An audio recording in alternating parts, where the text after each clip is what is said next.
April 1 అంటే new financial year starting. ఇది మనందరికీ ఐడియా ఉంది కదా. కానీ this financial year is completely different. ఎందుకంటే మీ బ్యాంక్ అకౌంట్ రిలేటెడ్ గా కావచ్చు, మీ పాన్ కార్డ్ రిలేటెడ్ గా కావచ్చు, ఈవెన్ మీరు ఇన్కమ్ ట్యాక్స్ ఫైలింగ్ చేస్తుంటే ఆ ఇన్కమ్ ట్యాక్స్ ఫైలింగ్ రిలేటెడ్ గా కావచ్చు, అండ్ మీరు ట్రైన్ టికెట్ బుక్ చేసుకున్న ఆ ట్రైన్ టికెట్ రిలేటెడ్ గా కావచ్చు, గవర్నమెంట్ చాలా చేంజెస్ తీసుకొచ్చింది. ఒకవేళ వీటిలో ఏవైనా సరే మనం చిన్న తప్పు చేసినా కొన్నిటిపైన మనకి 200% పెనాల్టీ కూడా పడేటువంటి అవకాశం ఉంది. కాబట్టి ఈ ఇన్ఫర్మేషన్ ప్రతి ఒక్కళ్ళు తెలుసుకోవడం చాలా ఇంపార్టెంట్. సో వీడియోని మిస్ అవ్వకుండా ఎండ్ వరకు చూసేయండి. అండ్ మీరు చూడటమే కాకుండా మీ ఫ్రెండ్స్ అండ్ ఫ్యామిలీ మెంబర్స్ కి కూడా చాలా మందికి ఇన్ఫర్మేషన్ హెల్ప్ఫుల్ అవుతుంది. కాబట్టి అందరికీ రీచ్ అయ్యేలా షేర్ చేసేస్తూ ఇటువంటి మంచి కంటెంట్ ని మీ ముందుకు తీసుకురావడానికి మన టీం పెడుతున్నటువంటి ఎఫర్ట్స్ కనుక వీడియో చూస్తున్న ఏ పాయింట్ ఆఫ్ టైం లైనా మీకు హెల్ప్ఫుల్ అయినట్లయితే మన వీడియోని అయితే లైక్ చేసండి. ఇంకా మనం వీడియోలోకి వెళ్ళిపోతాం.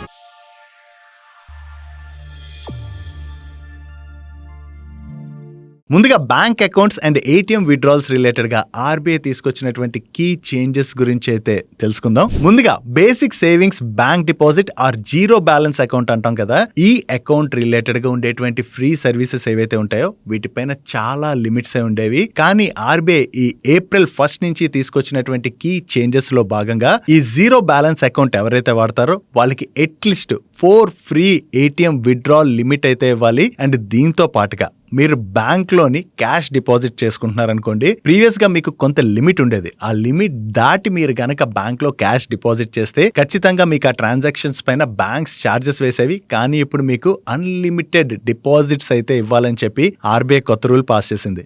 దీంతో పాటుగా మీకు ఆన్లైన్ ట్రాన్సాక్షన్స్ లైక్ యూపీఐ కావచ్చు, ఆర్టీజీఎస్, ఎన్ఈఎఫ్టీ, ఐఎంపీఎస్ ఈ ట్రాన్సాక్షన్స్ ఏవైతే చేస్తారో వీటిపైన కూడా ప్రీవియస్ గా మీకు మంత్లీ లిమిట్ అనేది ఉండేది. కానీ ఇప్పుడు అన్లిమిటెడ్ ఆన్లైన్ అంటే డిజిటల్ ట్రాన్సాక్షన్స్ రిలేటెడ్ గా అన్లిమిటెడ్ ఫ్రీ సర్వీస్ అయితే ప్రొవైడ్ చేయాలని చెప్పి ఆర్బీఐ కొత్త రూల్ తీసుకొచ్చింది. అండ్ అంతేకాకుండా మీకు చెక్ బుక్ వస్తుంది కదా, అట్లీస్ట్ 25 లీఫ్లెట్స్ తోని మీకు ఒక చెక్ బుక్ అయితే ఖచ్చితంగా ఈ జీరో బ్యాలెన్స్ అకౌంట్ తోని ఫ్రీగా ప్రొవైడ్ చేయాలని చెప్పి ఆర్బీఐ రూల్ పాస్ చేసింది. So most of the employees దగ్గర ఈ జీరో బ్యాలెన్స్ అకౌంటే ఉంటుంది. కాబట్టి ఆర్బీఐ తీసుకొచ్చినటువంటి ఈ కొత్త రూల్ ఏదైతే ఉందో ఇది ఎంప్లాయీస్ రిలేటెడ్ గా మనం బిగ్ రిలీఫ్ గానే చూడాలి. నెక్స్ట్ ఏటీఎం విత్డ్రాల్స్ రిలేటెడ్ గా కూడా కొన్ని చేంజెస్ అయితే రాబోతున్నాయి. సో ఇప్పుడు మనం టైర్ 1 సిటీస్ లైక్ మనకి బెంగళూరు కావచ్చు, హైదరాబాద్ కావచ్చు, ఇటువంటి సిటీస్ లో ఉండి మనం డెబిట్ కార్డ్ యూజ్ చేసి ఏటీఎం నుంచి క్యాష్ విత్డ్రా చేస్తే మనకి మాక్సిమం ఎంత 3 ఫ్రీ ట్రాన్సాక్షన్స్ అయితే లభించేవి కదా. ఈ 3 ట్రాన్సాక్షన్స్ అయిన తర్వాత మనం ఒకవేళ డెబిట్ కార్డ్ యూజ్ చేసి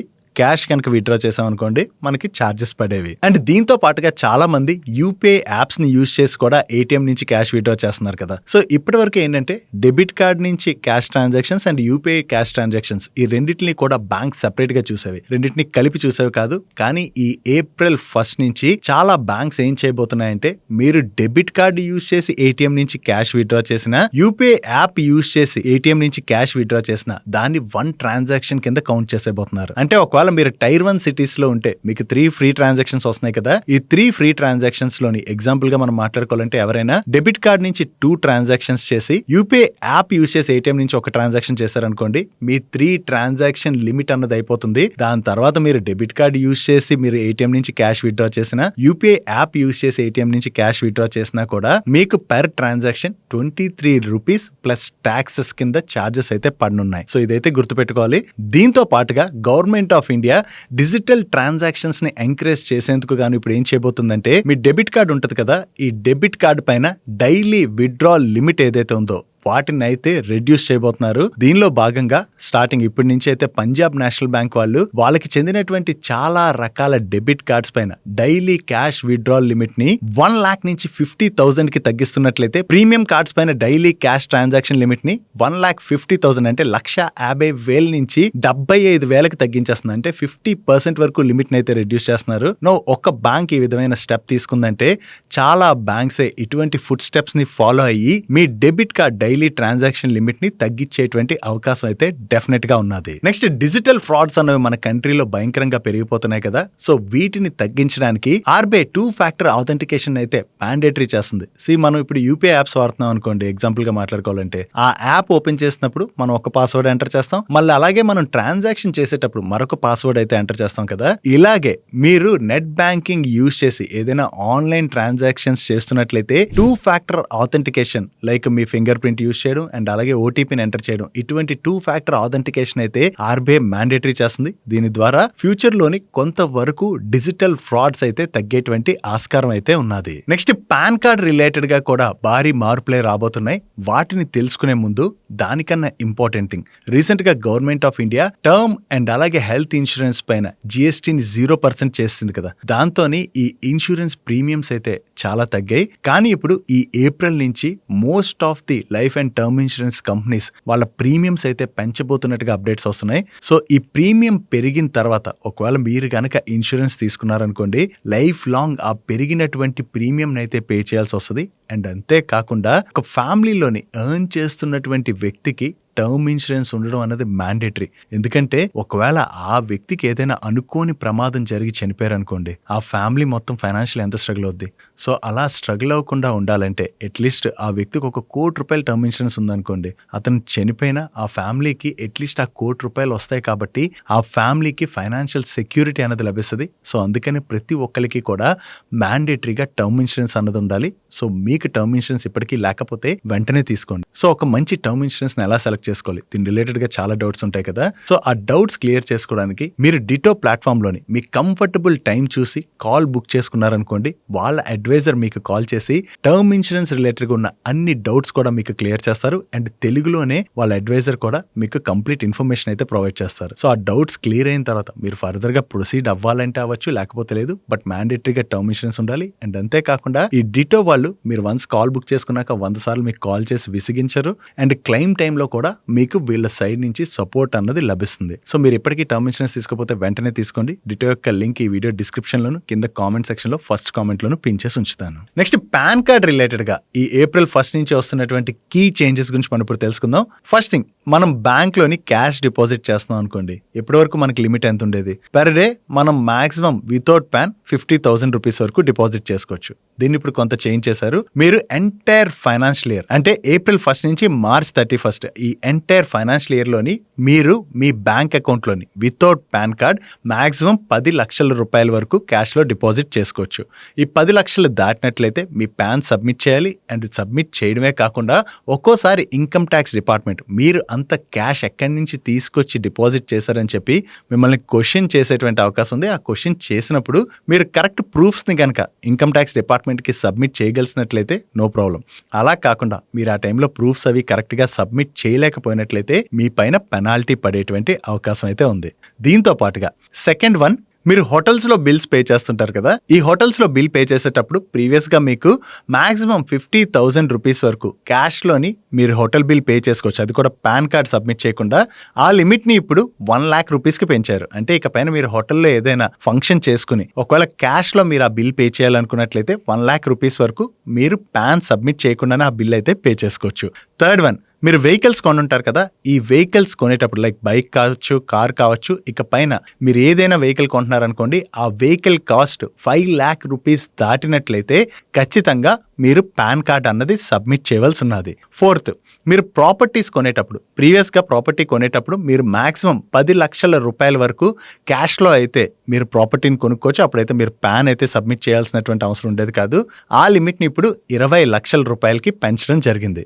ఫిఫ్త్ వన్, మీరు ఇన్సూరెన్స్ ప్రీమియమ్స్ పే చేస్తారు కదా. ప్రీవియస్ గా మీ ఇన్సూరెన్స్ ప్రీమియం ₹50,000 దాటినట్లయితే మీరు పాన్ కార్డ్ మ్యాండేటరీగా సబ్మిట్ చేయవలసి వచ్చేది. కానీ ఇప్పుడు ఆ లిమిట్ ని తీసేశారు. మీరు ఇన్సూరెన్స్ ప్రీమియంతో సంబంధం లేకుండా ఇన్సూరెన్స్ కొనేటప్పుడే మీరు ఖచ్చితంగా పాన్ కార్డ్ అన్నది సబ్మిట్ చేయాలి. దీంతో పాటుగా పాన్ కార్డ్ కొత్తగా ఎవరైనా అప్లై చేయాలనుకున్నట్లయితే వాళ్ళ రిలేటెడ్ గా కూడా కొన్ని కీ చేంజెస్ తీసుకొచ్చారు.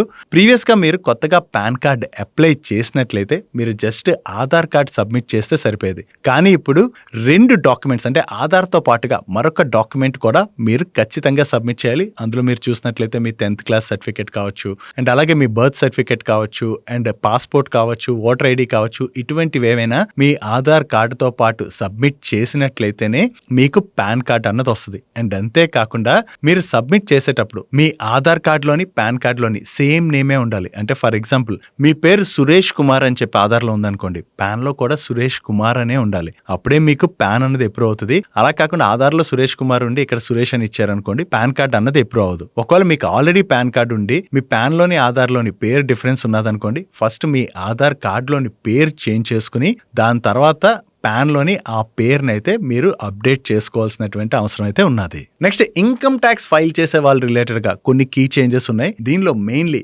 ఓల్డ్ ట్యాక్స్ రెజ్యూమ్ ని సెలెక్ట్ చేసుకుని హెచ్ఆర్ఏ క్లెయిమ్ చేస్తుంటారు కదా, దీని రిలేటెడ్ గా కీ చేంజ్ అయితే వచ్చింది. ఇక్కడ మీరు చిన్న తప్పు చేసినట్లయితే మీకు ఏకంగా ఇన్కమ్ ట్యాక్స్ డిపార్ట్మెంట్ 200% పెనాల్టీ విధించేటువంటి అవకాశం ఉంది. సో అదే మనం హెచ్ఆర్ఏ క్లెయిమ్ చేసేటప్పుడు చాలా మంది ఏం చేస్తుంటారు, వాళ్ళ పేరెంట్స్ పాన్ కార్డ్ ని సబ్మిట్ చేసి పేరెంట్స్ కి రెంట్ పే చేసినట్టుగా చూపెడుతుంటారు కదా, కానీ చాలా మంది రెంట్ పే చేయట్లేదు పేరెంట్స్ కి, అది తప్పుగా క్లెయిమ్ చేస్తున్నారని గుర్తించినటువంటి ఇన్కమ్ ట్యాక్స్ డిపార్ట్మెంట్ ఇక్కడ ఒక కీ చేంజ్ అయితే తీసుకొచ్చింది. మీరు ఎవరికైతే రెంట్ పే చేస్తున్నారో అంటే ల్యాండ్ లార్డ్ ఎవరైతే ఉంటారో వాళ్ళకి మీకు ఉన్నటువంటి రిలేషన్షిప్ ఏంటి అన్నది మీరు ఖచ్చితంగా ప్రొవైడ్ చేయాలి. ఫర్ ఎగ్జాంపుల్ మీ ఫాదర్ కి మీరు రెంట్ పే చేస్తున్నారు అనుకోండి, ఆ రెంట్ పే చేస్తుంది మీ ఫాదర్ కి అని చెప్పి మీరు ఆ రిలేషన్షిప్ ని ఖచ్చితంగా మెన్షన్ చేయాలి. అండ్ అంతేకాకుండా రెంట్ ని మీరు క్యాష్ లో పే చేసి హెచ్ఆర్ఏ క్లెయిమ్ చేయడానికి అయితే అవ్వదు. మీరు ఖచ్చితంగా ఆన్లైన్ లోనే మీ రెంట్ ని ట్రాన్స్ఫర్ చేయవలసి ఉంటుంది. అప్పుడే మీరు ఇన్కమ్ ట్యాక్స్ ఫైల్ చేసిన దానికి ఎవరికైతే రెంట్ ట్రాన్స్ఫర్ చేశారో వాళ్ళు ఫైల్ చేసిన దానికి రెండింటికి మ్యాచ్ అవుద్ది కాబట్టి ఎటువంటి ప్రాబ్లం ఉండదు. ఒకవేళ అలా మ్యాచ్ అవ్వకుండా మీరు తప్పుగా క్లెయిమ్ చేస్తే మాత్రం మీ పైన ఇన్కమ్ ట్యాక్స్ డిపార్ట్మెంట్ ఏకంగా 200% పెనాల్టీని అయితే విధించవచ్చు. వీటితో పాటుగా మీలో చాలా మందికి ఎంప్లాయర్ దగ్గర నుంచి మీల్ వోచర్స్ వస్తాయి కదా, ఈ మీల్ వోచర్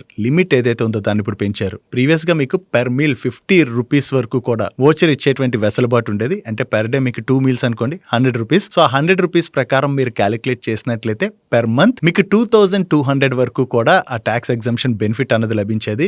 ఇప్పుడు ఈ లిమిట్ ని పెర్ మీల్ అయితే పెంచారు. అంటే మీకు ఓవరాల్ గా మంత్లీ 8800 రూపీస్ వరకు ఈ మీల్ వోచర్స్ పైన ట్యాక్స్ ఎగ్జంప్షన్ బెనిఫిట్ అన్నది లభించబోతుంది. దీంతో పాటుగా లేబర్ కోడ్స్ రిలేటెడ్ గా కూడా కొన్ని కీ చేంజెస్ అయితే వచ్చాయి. వాటిని అన్నిటిని ఎక్స్ప్లెయిన్ చేసే వీడియోలు ఎంత పెరిగిపోద్ది కదా. సో ఈ లేబర్ కోడ్స్ రిలేటెడ్ గా ఆల్రెడీ మన ఛానల్లోని ఫుల్ ఫ్లెజ్డ్ వీడియో అయితే రిలీజ్ చేసాం. ఒకవేళ మీలో ఎవరైనా ఆ వీడియోని మిస్ అయినట్లయితే ఈ వీడియోకి ఎండ్ కార్డ్ లో ఆ వీడియో ఉంటుంది, ఒకసారి వాచ్ చేయడానికి ప్రయత్నించండి. న్యూ లేబర్ కోడ్స్ లో ఏం చేంజెస్ ఉన్నాయన్నది మీకు క్లియర్ గా అర్థమవుతుంది. Next Indian railways train ticket related గా కూడా కొన్ని కీ చేంజెస్ తీసుకొచ్చింది. మీరు ట్రైన్ టికెట్ ని కనుక 8 అవర్స్ బిఫోర్ అంటే మీ ట్రైన్ డిపార్చర్ అవడానికి 8 అవర్స్ బిఫోర్ ఇక పైన క్యాన్సిల్ చేశారనుకోండి, మీకు ఎటువంటి రిఫండ్ కూడా లభించదు. ఓన్లీ మీకు ఫుల్ రిఫండ్ కావాలనుకున్నట్లయితే మీ జర్నీ టైం కన్నా 72 అవర్స్ బిఫోర్ మీరు టికెట్ ని క్యాన్సిల్ చేసినట్లయితేనే మీకు ఫుల్ రిఫండ్ లభిస్తుంది. అండ్ రిమైనింగ్ లిమిట్స్ ఉన్నాయి, అంటే టైం లిమిట్స్ ఎంత రిఫండ్ వస్తుంది వీటన్నిటిని మీకు ఇక్కడ డిస్ప్లే చేస్తాను చూడండి. సో ఇండియన్ రైల్వేస్ ఈ రూల్ ఎందుకు తీసుకొచ్చిందంటే చాలా మంది ట్రైన్ స్టార్ట్ అవడానికి దగ్గరలోకి వెళ్ళి టికెట్స్ అయితే క్యాన్సిల్ చేస్తుంటారు. సో అలా క్యాన్సిల్ చేయడం వలన ఆ ట్రైన్ లోని జర్నీ చేయాలనుకున్నటువంటి కొంతమందికి టికెట్ లభించక ఇబ్బంది పడుతున్నారని చెప్పి ఇండియన్ రైల్వేస్ అయితే ఈ చేంజ్ తీసుకొచ్చింది. దీన్ని కూడా మీరు గుర్తుపెట్టుకోవాలి. ఇవే ఈ ఏప్రిల్ 1 నుంచి వస్తున్నటువంటి మీరు తెలుసుకోవాల్సినటువంటి మేజర్ చేంజెస్. సో వీటి రిలేటెడ్ గా మీకు కంప్లీట్ గా ఇన్ఫర్మేషన్ అయితే లభించింది అనుకుంటున్నాను. అండ్ ఈ వీడియోని క్లోజ్ చేసే ముందు ఇందాక టర్మ్ ఇన్సూరెన్స్ రిలేటెడ్ గా మాట్లాడుకున్నాం కదా, మీరు ఇప్పటికీ టర్మ్ ఇన్సూరెన్స్ తీసుకోకపోతే వెంటనే తీసుకోండి. డిటో లింక్స్ ఈ వీడియో డిస్క్రిప్షన్ లోను కింద కామెంట్ సెక్షన్ లోను ఫస్ట్ కామెంట్ లో పిన్ చేసి ఉంచుతాను. అండ్ ఈ రోజు వీడియోలో షేర్ చేసిన ఇన్ఫర్మేషన్ మీకు హెల్ప్ఫుల్ అయినట్లయితే మన వీడియోని లైక్ చేస్తూ ఛానల్ సబ్స్క్రైబ్ చేసుకోవడం మర్చిపోకండి. నేను చంద్రశేఖర్ పత్రి మరొక ఇంట్రెస్టింగ్ వీడియోతో కలుద్దాం. Bye bye.